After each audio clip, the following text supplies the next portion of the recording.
नमस्कार, प्रारब्ध पर आप सभी का स्वागत है। मैं अवनीश। स्किन के दूसरे हिस्से में मेरे रंग से मिलते-जुलते या ये कहिए कि इनके रंग से मिलते-जुलता मैं, बाबा रामदास जी, पहलवान जी का जय स्वागत कर हो, लेते हैं।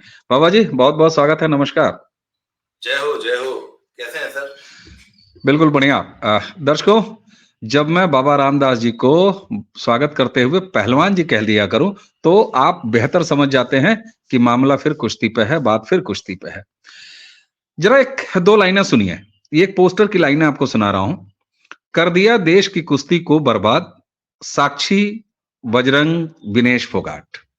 ये कोई सोशल मीडिया की पोस्ट नहीं है, ये कोई हरियाणा के पहलवानों से जलने वालों की पोस्ट नहीं है, ये मेरा थंबनेल नहीं है, ये बाबा रामदास जी ने नहीं कहा है, बल्कि जंतर मंतर पर दिल्ली की सड़कों पर जहां इन तीनों ने भारतीय कुश्ती को बर्बाद करने की कहानी शुरू की, वहीं उतर चुके हैं जूनियर पहलवान और जूता और पदक फेंकने के बजाय उन्होंने अपने लंगोट टांगने शुरू कर दिए हैं कि तुम तीनों ने हमारे जैसे पहलवानों की, तमाम पहलवानों की कैरियर खत्म कर दिया, जिंदगी बर्बाद कर दी, अब हम किसी काम के नहीं रहे।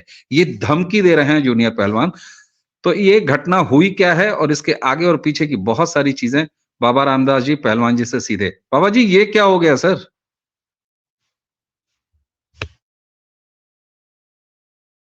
सर आप म्यूट हैं। अवनीश भाई, ये जो कल हुआ है ना, ये कायदन 20 जनवरी 20-21 जनवरी को हो जाना चाहिए था। क्योंकि एक बात बताऊं, आप दुनिया से तो चाहे जितना झूठ बोल सकते हैं, खुद से थोड़ी ना कोई झूठ बोल सकता है यार। तो ये धरनाजीवी पहलवान जो आरोप लगा रहे थे या जो भी राजनीति कर रहे थे, वो और किसी को पता हो चाहे ना पता हो, कुश्ती जगत को तो पता ही थी ना। क्यों? अरे भाई, आप कितने पानी में हैं और कोई जाने चाहे न जाने, आपका परिवार, आपके माता पिता, आपकी पत्नी, आपके बच्चे, आपके भाई बहन तो जानते हैं। क्यों? जो दिन रात आपके साथ रहते हैं, ही they know you very well. तो सर, कुश्ती जगत को तो मालूम था ना कि असल में ये क्या हो रहा है, ये जो आरोप लगाए गए हैं इनमें कितनी सच्चाई है। तो सर, ये काम आज से 10 महीने पहले हो गया होता ना, 11 महीने पहले, तो कुश्ती बच जाती। सर, अंत में जूनियर पहलवानों के पास आप बताइए रास्ता क्या था भाई? 1 साल उन्होंने संतोष कर लिया, उनको ये एक दिलासा थी, तसल्ली थी कि फेडरेशन के चुनाव हो जाएंगे तो सब कुछ सही हो जाएगा। पर सर, फेडरेशन के चुनाव के अगले ही दिन जब फेडरेशन फिर सस्पेंड कर दी गई और थेथरई की अति हो गई, मतलब चूंकि मेरा अध्यक्ष नहीं बना इसलिए मुझे न्याय नहीं मिला, इसलिए मैं जूता टांग रही हूं। घड़ियाली आंसू बहाने लग गए, कर्तव्य पथ पर जो है पद्मश्री और क्या नाम, अर्जुन अवार्ड और खेल रत्न रखा जाने लग गया। और सरकार को कुश्ती, तो मैं तो पहले दिन से कह रहा हूं कि सरकार की तरफ से कुश्ती कल मरती आज मर जाए, सरकार से क्या मतलब है? अनुराग ठाकुर के कितने लड़के पहलवानी कर रहे हैं, अमित शाह मोदी के लड़कों को क्या फर्क पड़ता है, पहलवानी हो चाहे ना हो। उनका चुनाव चल रहा है, बहुत बढ़िया चल रहा है, 400 सीट जीत रहे हैं। सर, पर उस बच्चे का क्या होगा जिसका करियर बर्बाद हो गया? 1 साल तो कोई नेशनल नहीं हुआ, तो 1 साल तो इन्होंने बर्दाश्त कर लिया। अब दिक्कत यह है कि अब तो लग रहा है कि 2024 भी ऐसे ही जाएगा। तो सर, अब ये बच्चों से एकदम बर्दाश्त से बाहर हो गई। अच्छा, मैं जब कह रहा हूं कि 2024 भी ऐसे ही जाएगा, उसके बड़े आधार हैं, जी। परिस्थितियां बता रही हैं। जो कन्फ्रंटेशन है वो बहुत बुरी तरह बढ़ गया है, मामला बेहद पेचीदा हो गया है। मैं अभी आगे इस वीडियो में आपको बताऊंगा कि अब नई पेचीदगियां जो कल और आज पैदा हुई है, कल रात को कुछ ऐसी डेवलपमेंट हुई है जिनकी शायद आपको भी जानकारी नहीं होगी अभी, उससे मामला और ज्यादा उलझ गया है। तो जी। बच्चे तो कहीं के नहीं रहे ना जी। बिल्कुल। और पहलवान जी मैं दर्शकों तक ये जानकारी रख देता हूँ कि जंतर मंतर पर बसों में बैठ के 300 से ज्यादा जूनियर पहलवान पहुंचे। तो ये छोटी संख्या नहीं है। और अगर इन तीनों साक्षी, बजरंग और विनेश फोगाट के सजाए मजमे की बात करें तो उसमें तमाम आंदोलनजीवी भी पहुंचे थे बाबा जी, जैसा कि ध्यान होगा। बहुत सारे नेता भी पहुंचे थे। बहुत सारे ऐसे लोग पहुंचे थे जो किसी न किसी तरह से इस सरकार के विरोध में हैं। तो कुल मिला के उसको डब्ल्यूएफआई बल्कि सरकार के खिलाफ एक प्रदर्शन कर दिया गया था। लेकिन ये तो विशुद्ध रूप से डब्ल्यूएफआई को बहाल करने का 10 दिन का अल्टीमेटम दिया है और साफ-साफ ये कहा है कि 1 साल कुश्ती का हमारा बर्बाद हो गया, डब्ल्यूएफआई को 10 दिन के अंदर बहाल करो। क्योंकि पिछले 1 साल से कोई भी नेशनल चैंपियनशिप हुई ही नहीं। तो ये विशुद्ध रूप से ये तो माना जाएगा ना कि ये पहलवानों का ही 100% शुद्ध, जिसमें कोई और एलिमेंट शामिल नहीं है, जिसमें कोई पार्टी शामिल नहीं है, जिसमें कोई धरनेबाज शामिल नहीं है, जिसमें आंदोलनकारी के लिबास में कभी किसान आंदोलन, तो कभी ये आंदोलन, तो कभी वो आंदोलन। वो ये तो 100% उन बच्चों का प्रदर्शन है सर, और इतनी बड़ी संख्या में है। क्या अब इसको इग्नोर किया जा सकेगा? क्या ये सवाल अब नहीं पैदा होता कि ये जितने लोग मजमेबाजी कर रहे थे इन 3 गिरोहबाजों के साथ, जो स्टार पहलवान हैं जिन्होंने इनकी जिंदगी बर्बाद की, ये क्या अब सवालों के घेरे में नहीं आएंगे? जबकि ये ईमानदार प्रदर्शन है, असली प्रदर्शन है जो डब्ल्यूएफआई के लिए हो रहा है उसको बहाल करने के नाम पे।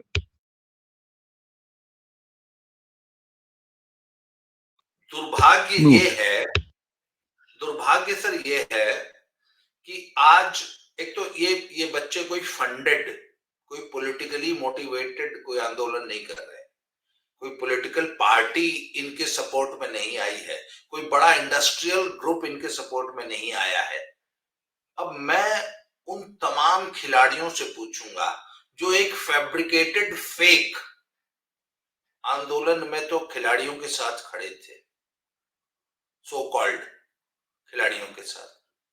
ये जो 300 बच्चे थे, और वो बच्चे 300 नहीं थे, 300 से ज्यादा थे, लगभग 1000 बच्चे वहां पहुंचे थे जहां तक मेरी सूचना है।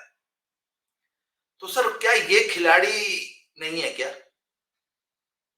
इनका जीवन बर्बाद नहीं हो रहा है क्या? अच्छा सर, वो जो उनके जो आरोप थे ना धरनाजीवियों के, उनपे तो शक की गुंजाइश है कि ये क्या वाकई सच बोल रहे हैं। तो ये जूनियर पहलवान तो सच बोल रहे हैं ना कि भैया तुमने हमारा कैरियर बर्बाद कर दिया यार, तुम्हारे इस धरनेबाजी की वजह से, तुम्हारे इस फेक फर्जी एजिटेशन की वजह से 1 साल से कोई चैंपियनशिप नहीं हुई, कोई नेशनल नहीं हुई, हम लोग ओवरेज हो गए। सर होता पता है क्या है, मेरी बात सुनिए। बच्चा मान लीजिए एक लड़का अंडर 20 पार्टिसिपेट कर रहा है, तो वो पहली बार जब जूनियर में पार्टिसिपेट करता है उसकी उम्र होती है 16 साल। उसके प्रतिद्वंदी तब होते हैं 20 साल के। भाई किसी का चौथा अटेम्प्ट है, किसी का पहला अटेम्प्ट है। तो पहले अटेम्प्ट में आमतौर पे एक 16-17 साल का बच्चा 20 साल के परिपक्व पहलवान से लड़ रहा होता है।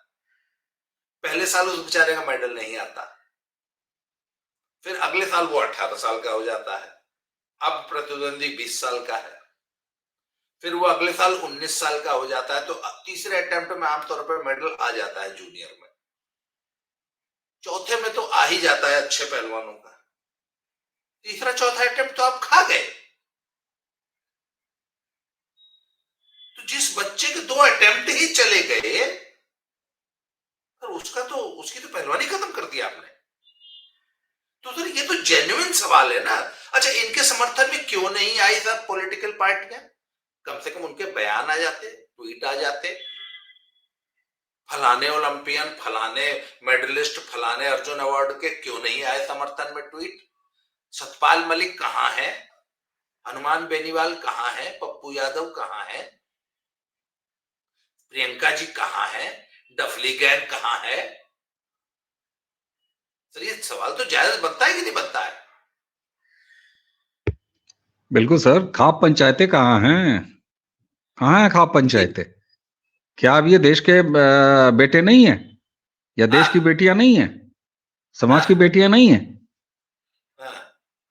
ये सवाल तो पूछा जाना चाहिए। अच्छा सर, आपने पहली बातचीत के पहले हिस्से में ये कहा था कि 2 दिनों में कुछ ऐसे डेवलपमेंट्स हुए हैं कि जिससे ये पूरा का पूरा जो मामला है वो बड़ा पेचीदा हो गया है।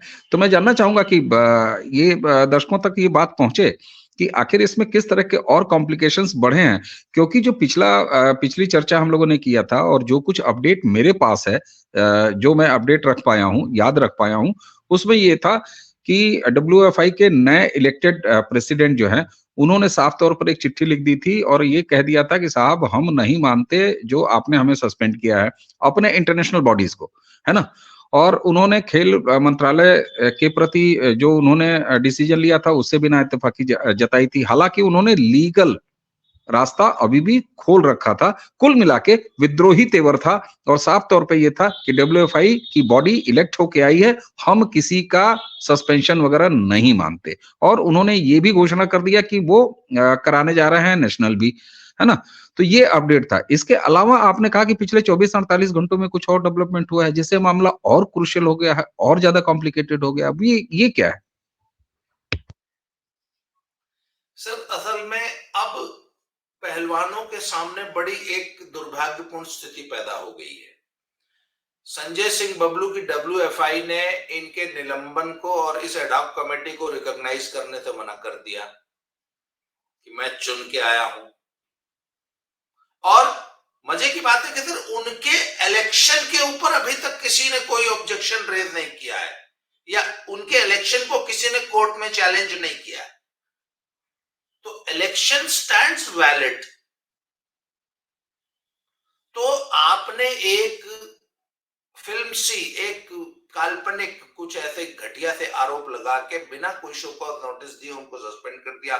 उसने वो सस्पेंशन मानने से मना कर दिया कि पहली बात तो आपका ये डोमेन ही नहीं है, आप मुझे गवर्न कर ही नहीं सकते, मैं आपकी इस चिट्ठी को और आपके इस बेजा इंटरफेरेंस को मानता ही नहीं। लोग चिट्ठी फाड़ के फेंक दी और बोल दिया कि नेशनल्स तो हम कराऊंगा।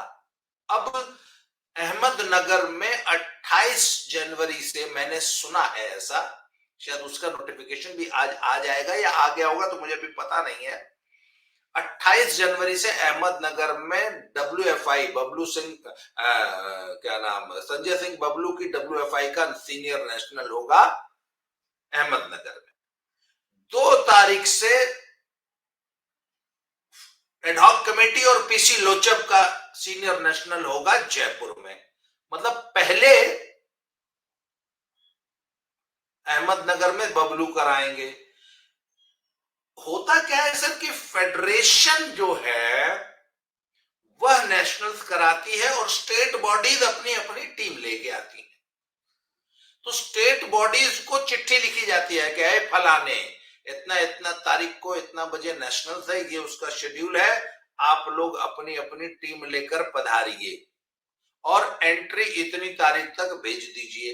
तो स्टेट बॉडीज पार्टिसिपेट करती है।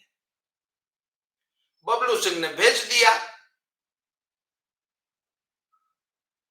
अब उधर एडहॉक कमेटी भी नेशनल करा रही है, तो एडहॉक कमेटी किसको चिट्ठी भेजेगी, उसके पास कौन सी स्टेट बॉडीज हैं, क्या स्टेट बॉडीज बाजवा साहब की चिट्ठी को मानेंगे?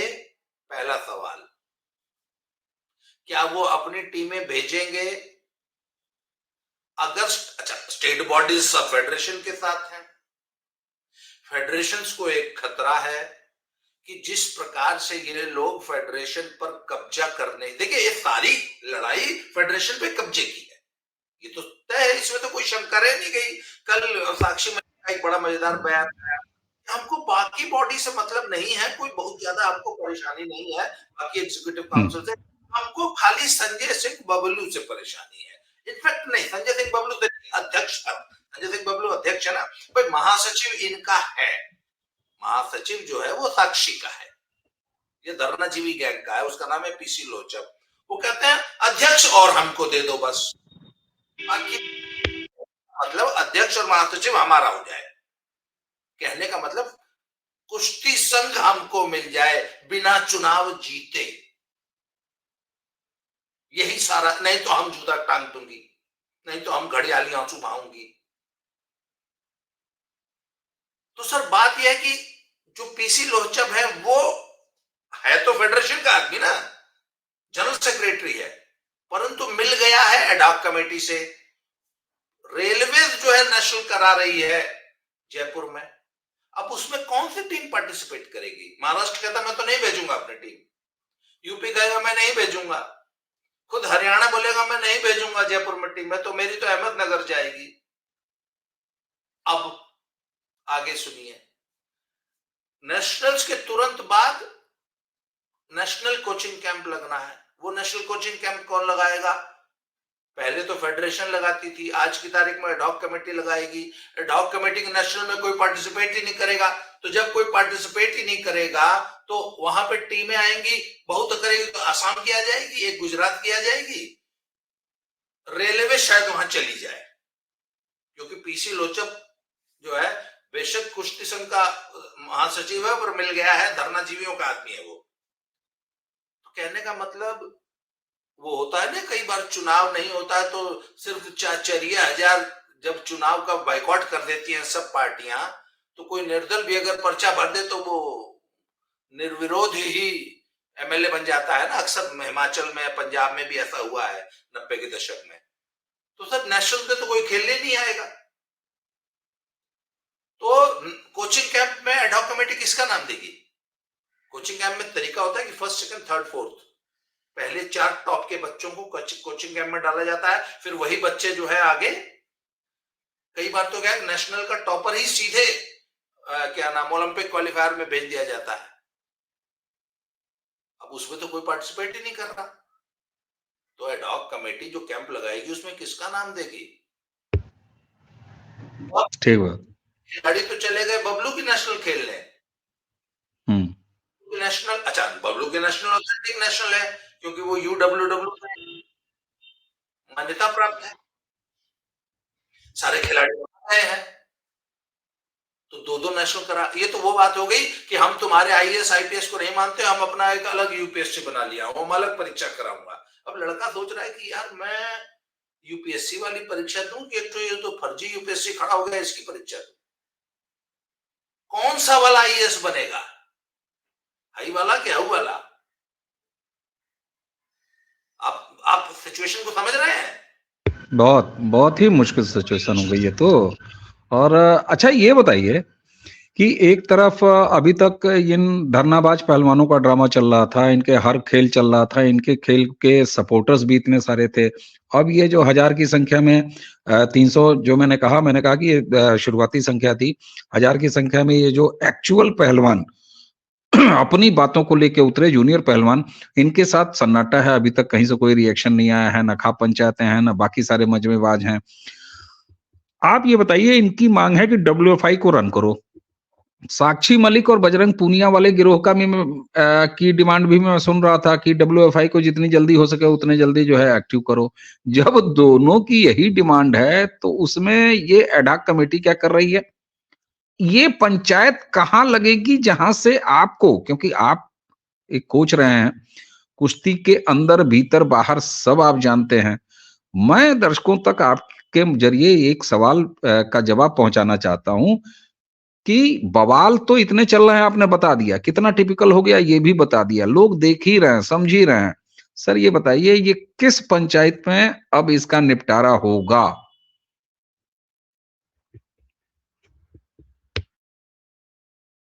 सर आप म्यूट है। इसका निपटारा लोकसभा चुनाव तक नहीं होगा। सर ये सारा रायता फैलाया हुआ है अनुराग ठाकुर नामक एक नेपोकिड का।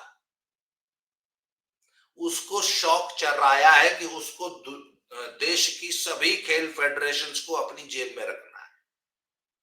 आपको मालूम है टाइक्वांडो भी एक ओलंपिक स्पोर्ट्स है, ओलंपिक्स में पार्टिसिपेट करती है। देखिए 2 किस्म के खेल हैं, एक ओलंपिक स्पोर्ट्स, एक नॉन ओलंपिक। नॉन ओलंपिक मतलब वो इवेंट्स जो कि ओलंपिक में जिनका आयोजन नहीं होता। तो ओलंपिक स्पोर्ट्स बहुत महत्वपूर्ण इवेंट माना जाता है। तो उसी तरह का एक ओलंपिक स्पोर्ट्स है टाइक्वांडो। आज से मात्र 15 दिन पहले लीगली चुनी गई, चुनाव से जीतकर आई टाइक्वांडो की नेशनल फेडरेशन को भी इसी तरह एक फर्जी फेडरेशन खड़ी करके उसको जबरदस्ती मान्यता दे दी गई है, ऐसा मुझे बताया गया। डिटेल्स मेरे पास आ रही हैं, उसमें मैं बहुत जल्दी एक वीडियो बनाऊंगा। तो सर, और इसके अलावा 20 ऐसी नेशनल फेडरेशन हैं जिसपे ये हमारी स्पोर्ट्स अथॉरिटी ऑफ इंडिया और खेल मंत्रालय नाजायज इंटरफेरेंस कर रहे हैं। अच्छा सर, बात यह है कि खेल खूल जो है ना, ये बड़ा प्रायोरिटी में सरकार के लिए बड़ी पीछे की चीजें हैं, है ना। आम जनता बेशक बहुत भावनात्मक रूप से जुड़ी रहती है, परंतु सरकारों के लिए ये बड़ी मतलब चींटी जैसी औकात है सर। तो सर, बात पता है क्या है कि अब कुश्ती एक साल से बर्बाद हो रही है, सरकार को कोई फर्क पड़ रहा है? सरकार खुद ही इंटरेस्टेड नहीं थी कि राजस्थान मध्य प्रदेश के चुनाव से पहले ये कुश्ती का चुनाव हो जाए। बोल दिया देखो ठीक है राजस्थान और जी जी जी बाबा जी, पहलवान जी, हमने जब इससे पहले भी आपसे बात किया है तो आपने बड़े तथ्यों के आधार पर, मैं ये नहीं कहूंगा कि आपके आरोप निराधार हैं, आपने उस आपकी बात जस्टिफाई भी होती है। और जिस तरीके से आप बार बार खेल मंत्री, खेल मंत्रालय, सरकार इसको बीच में आरोपित कर रहे हैं, आपकी बात जस्टिफाई है, बहुत हद तक ये बात समझ में आ रही है, दर्शकों तक पहुंच रही है, दर्शक भी उस पर राय बना रहे हैं। लेकिन अब मैं यहां सीधे-सीधे ये पूछूंगा कि जब इतना ही साफ है और बिल्कुल क्लियर मामला है कि खेल मंत्रालय, सरकार पूरी तरीके से आपके हिसाब से, आपके कहे मुताबिक कुश्ती को बर्बाद करने पर उतारू है, सब कुछ तुला हुआ है। तो मेरा ये सवाल, आपकी चिंता इतनी है कि कुश्ती अब गई रसातल में, सरकार की प्रायोरिटी में कहीं नहीं है। अदालत क्यों नहीं चले जाते नए डब्ल्यूएफआई अध्यक्ष? मैं एक बार फिर, मैंने ये सवाल आपसे पहले भी पूछा है, मैं फिर पूछूंगा, क्यों नहीं अदालत चले जाते? जब मैं ये कह रहा हूं कि किस पंचायत में इसका फैसला होगा, तो बड़े-बड़े इस देश के फैसले इसी देश के न्यायपालिका ने निपटाए हैं। ये कौन-सा मतलब बिल्कुल तीसरी दुनिया की शय है जो कि निपट नहीं सकती? अरे साहब, राम मंदिर निपट निपट गया सुप्रीम कोर्ट से, 370 निपट गया सुप्रीम कोर्ट से, तो भारतीय कुश्ती में ऐसा कौन-सा हीरा जड़ा है या कौन-सा ऐसा जहर बुझा तीर लगा हुआ है कि उसको कोर्ट में नहीं ले जाते? मेरा सीधा सवाल है कि अगर नई डब्ल्यूएफआई की कार्यकारिणी इतना ही हित चाहती है, जिस पर मुझे कोई शक नहीं है, और आपके हिसाब से सरकार बिल्कुल नाश पीट देना चाहती है कुश्ती का, तो अदालत में अभी तक क्यों नहीं गए संजय सिंह और नई कार्यकारिणी, और कब जा रहे हैं? सर, गांव देहात में एक बड़ी सामान्य सा आदमी भी इस बात को समझता है कि अगर 4 डंडा मार देने से काम चल जाता है, मतलब कोई बदमाशी कर रहा है उसको 4 डंडा मार देने से काम चल जाए, सुधर जाए, मैसेज चला जाए, तो बम बंदूक गोली नहीं चलाना चाहिए। क्योंकि सर, बम बंदूक गोली अंतिम हथियार होता है। बम बंदूक गोली चला दिए, फिर भी मामला नहीं कंट्रोल में आया, फिर क्या चलाएंगे? आखिरी हथियार तो आप चल दिए।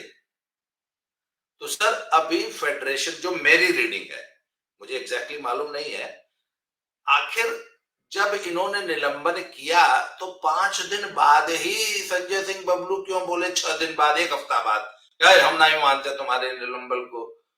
जिस दिन निलंबित हुआ था उसके 1 घंटा बाद जवाब दे देते हैं, नहीं मानेंगे तुम्हारा निलंबन।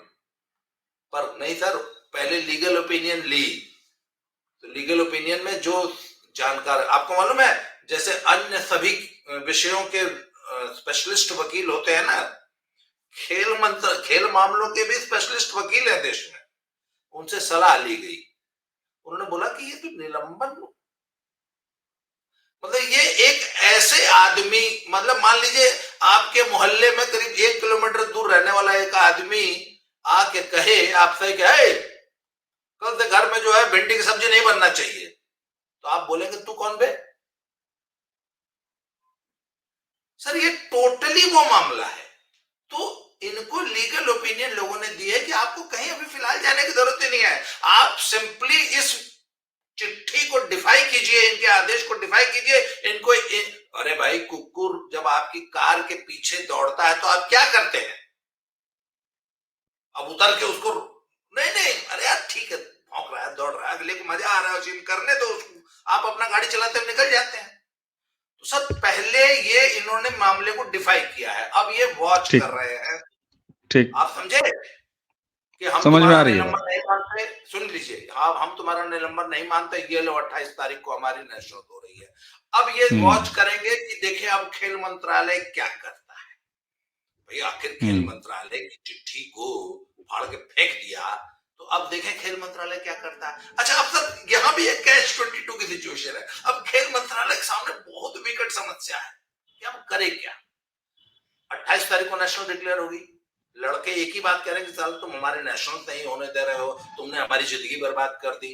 अगर ये 28 तारीख वाली नेशनल फिर रोक देते हैं खेल हम्म। मंत्रालय। अच्छा, आपने, मुझे एक टेक्निकल मामले की जानकारी नहीं है, क्या सरकार भी कोर्ट जाती है? मान लो बबलू ने इनके आदेश को मानने से इनकार कर दिया और 28 की नेशनल करानी शुरू कर दी, तो क्या सरकार इसको कोर्ट से ऑर्डर लाकर रुकवाएगी? उसमें जो अटॉर्नी जनरल हैं या सरकारी वकील जो होते हैं, अगर खेल मंत्रालय ने डिसाइड किया कि रोक लगानी है, तो पहले तो ये प्रयास करेगी कि वो खुद ऑर्डर देगी कि नहीं हो सकता, हम बैन करते हैं। उसके खेल मंत्रालय के उस ऑर्डर को अगर डब्ल्यूएफआई ने चैलेंज कर दिया और फिर से नहीं मानते हुए दिखे, तो फिर सरकारी जो वकील हैं वो खेल मंत्रालय के अपने पैनल वकील होते हैं और वो जाएंगे कोर्ट से और एक डायरेक्शन लाने का प्रयास करेंगे। तो बिल्कुल सरकार सर, जाती है। सर, कोर्ट अगर उसको भोजपुरी में अगर पंचायत वाली, जैसे पंचायत होले वो वाले माहौल में अगर कोर्ट लग जाए ना, तो जजवा इनको निकाल के जूतन जूतन मारेगा, पूछेगा बात ये नहीं है। करे। देखिए, देखिए, एक एक देखिए, देखिए पहलवान जी, हम आपकी भावना समझ रहे हैं। आप इस समय कुश्ती के शुभचिंतक होने के नाते बोल रहे हैं और शुभचिंतक नहीं, आप भाई साई के भूतपूर्व कोच हैं। आप नजदीकी से इस मामले को फॉलो कर रहे हैं फ्रॉम द डे वन। हम प्रारब्ध के साथ लगातार इसको फॉलो कर रहे हैं। हमने संजय सिंह से भी उनका वर्जन जानने की कोशिश की, वो व्यस्त चल रहे थे। बहुत जल्दी उनके साथ भी जैसे ही अवसर मिलेगा हम उनका वर्जन जानेंगे, जो डब्ल्यूएफआई के नए अध्यक्ष हैं। लेकिन मेरी बात फिर वहीं आपके अटक जाती है साहब, कि आखिर सारे कुश्ती का हल ही चाहते हैं, तो कुश्ती में ये राजनीति कर कौन रहा है? क्योंकि राजनीति तो सब करते हुए दिखाई दे रहे हैं। पहलवान उतर गए जूनियर कि नहीं डब्ल्यूएफआई को बहाल करो, उधर जो है धरनेबाज उतर गए कि साहब वो तो 1 साल से उतरे हुए हैं। खेल मंत्रालय पे आप आरोप लगा रहे हैं कि वो राजनीति कर रहा है। इधर जो है तदर्थ कमेटी, जो एडॉक कमेटी है, वो अलग पॉलिटिक्स कर रही है। ब्रजभूषण सिंह, शरण सिंह जी जो एक्स प्रेसिडेंट है, वो राजनीति करते करते कहीं पीछे छूट गए हैं या खुद रुक गए हैं, ये भी अभी समय बताएगा। सब एक लाइन में अब चलते चलते बता दीजिए कि ये गड्डी कहाँ जाके रुकेगी?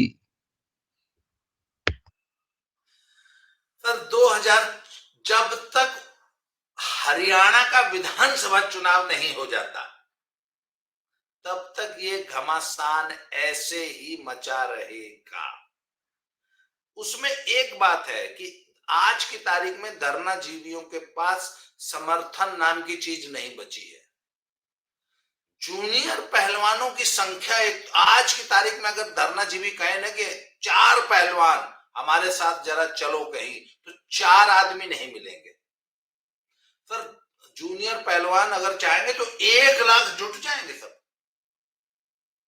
तो सर जूनियर पहलवान, अच्छा सर जो ऑप्टिक्स होते हैं जिनको कि घड़ियाली आंसू बहा रही थी साक्षी मलिक और जूता रख दी, तो सब कितना बड़ा इवेंट हो गया टीआरपी खोर मीडिया के लिए। सर 15 साल का बच्चा जब रोएगा, वो जब अपनी लंगोटी टांगेगा, 15 साल की बिटिया जब है वो बोलेगी कि लो भैया हमने जूता मोजा हमने भी रख दिया, हमने भी कॉस्ट्यूम रख दी, हमने भी ट्रैक सूट उतार दिया, मामा बहू जब सूट सलवार लहंगा साड़ी पहन के, भैया ठीक है हो गई पहलवानी हमारी, तो तुम खा गए। जब वो कैमरा पर रोएगी सर, तो वो ऑप्टिक्स नहीं है। बिल्कुल, बताइए। बिल्कुल, बिल्कुल, ये बात समझ में आ रही है।